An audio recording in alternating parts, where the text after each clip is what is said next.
Pandian store serial இன்னைக்கான எபிசோடில் சுடர்கிட்ட வந்து சுகன்யா கேட்பாங்க, எதுவும் பிரச்சனை இல்லைல்ல, எதுக்கு ஒரு மாதிரி டல்லாக இருக்குது அப்படின்னு சொல்லிட்டு.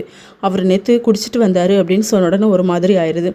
கீழே வந்ததுக்கப்புறமா எல்லாரும் மருமக கிட்ட பேசிக்கிட்டு இருப்பாங்க. சுகன்யா வந்து சொல்லுவாங்க, இப்படி நேற்றும் குடிச்சிருக்கேன், அந்த பொண்ணு என்ன நினைக்கும் அப்படின்னு சொல்லிட்டு. வீட்டில் இருக்க எல்லாருமே குமாரை பிடிச்சி திட்டுறாங்க. குமார் வந்து சுடரை முறைக்கிறாங்க. அந்த பொண்ணை எதுக்கு முறைக்கிற, நீ எவ்வளோ நேரம் சொன்னோம் உனக்கு அறிவுரை, நீலாம் திருந்த மாட்டியா அப்படின்னு சொல்லிட்டு ஆளாளுக்கு திட்டுறாங்க.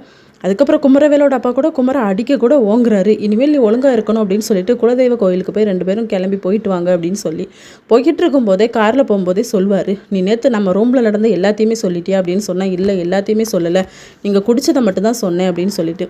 நான் குடிப்பேன், எப்படியும் இருப்பேன், அது ஏன் இஷ்டம், ரூமுக்குள்ளே நடக்கிற விஷயம் வெளியே தெரியக்கூடாது, தெரிஞ்சுன்னா அவ்வளோதான் மாவளே அப்படின்னு சொல்லிட்டு. அப்போ தங்கமயிலும் கரெக்டாக கால் பண்ணுவாங்க, எப்படி இருக்குன்னு சொல்லி கேட்கும்போது குலதெய்வ கோயிலுக்கு போயிட்டுருக்கேங்க்கா அப்படின்னு சொல்லிட்டு ஃபோனையும் வச்சுருவாங்க. இன்னொரு பக்கம் ப்ரெக்னென்சி கிட்ட வாங்கிட்டு நம்ம கதிர் வந்து வருவார்.